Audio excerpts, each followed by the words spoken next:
ETF index mutual funds నేర్చుకుని stock మార్కెట్లో రాణించాలనుకుంటున్నారా? వెంటనే ఈ నెంబర్కి కాల్ చేయండి.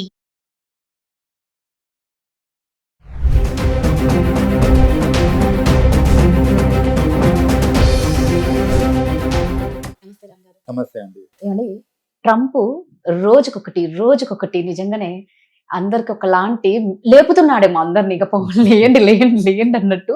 అంటే ఎంత కనిపిస్తుందో ఆయన క్రూరత్వమే అని చెప్పుకోవాలి.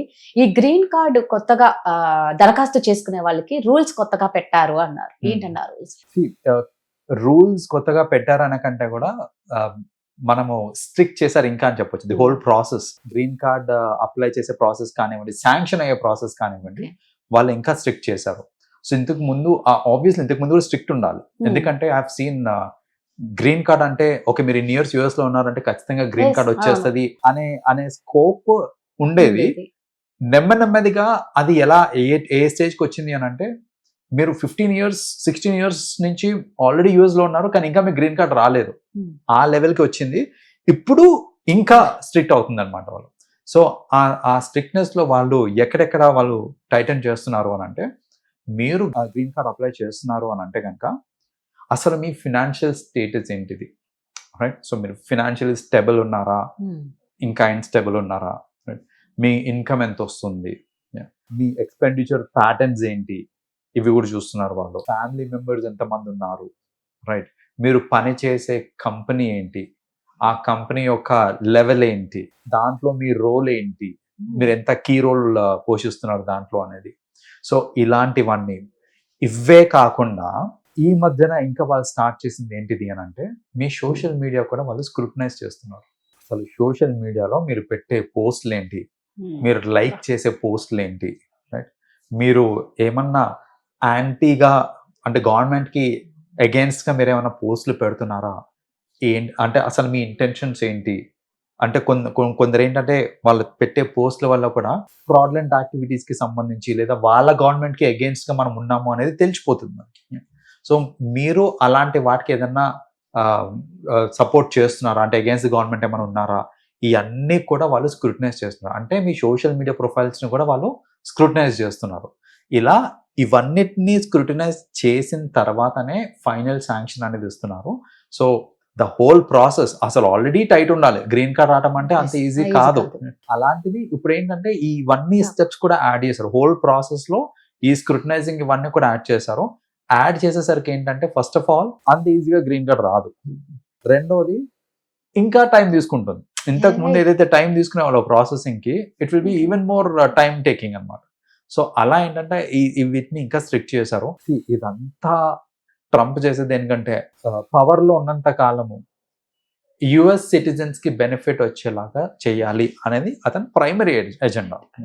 సో ఇప్పుడు నేటివ్ సిటిజన్స్ నేను చెప్పేది, ఇప్పుడు మన ఇండియన్స్ ని ఇట్లా ఇమిగ్రెంట్స్ ఎవరైతే ఉంటారో చూడండి, ఇమిగ్రెంట్స్ కంటే కూడా వాళ్ళకి ఫస్ట్ ప్రయారిటీ ఉండాలి. వాళ్ళు ఫస్ట్ లైఫ్ లో సెటిల్ అవ్వాలి, బెనిఫిట్స్ అన్ని వాళ్ళకే చెందాలి. పాసిబుల్ అయితే ఇప్పుడు ఇమిగ్రెంట్స్ ని ఆపేయడానికి ట్రై చేస్తున్నారు వాళ్ళు, మాక్సిమం రిస్ట్రిక్ట్ చేయడానికి ట్రై చేస్తున్నారు. ఎందుకంటే అసలు ఈ ఇమిగ్రేషన్ ప్రాసెస్ ఇవన్నీ స్టార్ట్ అయినప్పుడు పాస్ట్ లో వాళ్ళకంత జనాభా లేదండి. వాళ్ళకి జనాభా తక్కువ ఉండాలి, అందులో క్వాలిఫైడ్ పీపుల్ ఇంకా తక్కువ ఉండే.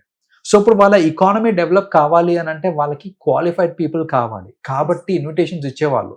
సో ఇన్విటేషన్స్ ఇచ్చి డిఫరెంట్ కంట్రీస్ లో ఎవరైతే క్వాలిఫైడ్ పీపుల్ ఉన్నారో మీరు మా దగ్గరికి రండి, మేము మీకు ఎంప్లాయ్మెంట్ ఇస్తాము అని చెప్పి, అలా మన ఇండియన్స్ ని అంటే పాస్ట్ లో అలా అట్రాక్ట్ చేసి మన దగ్గర ఉన్న టాలెంట్ మొత్తాన్ని తీసుకొని పోయినారు వాళ్ళు. తీసుకొని పోయి ఇప్పుడు వాళ్ళ దగ్గర సెల్ఫ్ సఫిషియెంట్ అయిపోయి, అంటే మార్కెట్ అంతా స్టెబిలైజ్ అయిపోయి, వాళ్ళ పాపులేషన్ కూడా ఇంక్రీజ్ అయిపోయి, ఇది ఒక పీక్ దగ్గరకు వచ్చేసిన తర్వాత ఇప్పుడు ఏం చేస్తున్నారంటే రెస్ట్రిక్ట్ చేస్తున్నారు. నువ్వు ఎంత టాలెంటెడ్ ఉన్నా సరే నిన్ను వెళ్ళగొట్టేస్తా, బికాజ్ మాకు కావాల్సిన బెనిఫిట్ మాకు వచ్చేసింది, ఆర్ మేము సెల్ఫ్ సఫిషియెంట్ ఉన్నాము అని వెళ్ళగొట్టేస్తున్నారు. కాదండి, ఇప్పుడు మామూలుగా మన ఇండియాలోనే చూస్తాం, ఉన్న ఆఫీస్ లో జాబ్ తీసేస్తేనే ఎలా బతకాలి అని సతమతం అవుతాం. ఇన్నేళ్ళు అక్కడ యుఎస్ లో ఉండి టోటల్ ఆ కల్చర్ ఈ కల్చర్ మొత్తం అన్ని చూస్తే చాలా డిఫరెంట్ అనమాట. అక్కడున్న వాళ్ళు ముఖ్యంగా పిల్లల్ని చూసుకుంటే ఎలా ఇక్కడ వాళ్ళు సర్వైవ్ అవుతారు అనిపిస్తుంది. ప్రాబ్లం వస్తుందండి చెప్పాలంటే, అంత ఈజీగా దే కాంట్ అడ్జస్ట్. ఎక్కడెక్కడ ప్రాబ్లమ్స్ వస్తాయంటే, ఫస్ట్లీ యుఎస్ నుంచి ఇక్కడికి వచ్చేసరికి అక్కడ పే స్కేల్స్ వేరు, ఇక్కడ పే స్కేల్స్ వేరు. సో నేను అంత డబ్బులకి అక్కడ పని చేసి ఇక్కడ నేను తక్కువ డబ్బులకి పని చేయాలి అని అంటే మనసు ఒప్పదు. ఫస్ట్ ఆఫ్ ఆల్ కొందరు దీనికని నేను చేసేది నేను చెయ్య అండ్ వాళ్ళకి జాబ్ ఆఫర్ వచ్చినా కూడా తీసుకోరు, యాక్సెప్ట్ చేయలేరు. బికాజ్ మనస్సాక్షి ఒప్పుకోదండి. నేను పనిచేసిన నా శాలరీ ఏంటి, ఇప్పుడు నాకు ఇస్తా అనే శాలరీ ఏంటి, ఆ డిస్పారిటీ కనిపిస్తుంది. కాబట్టి మోస్ట్లీ ఒప్పుకోరు. That is one thing. Second thing ఏంటిది అని అంటే కిడ్స్.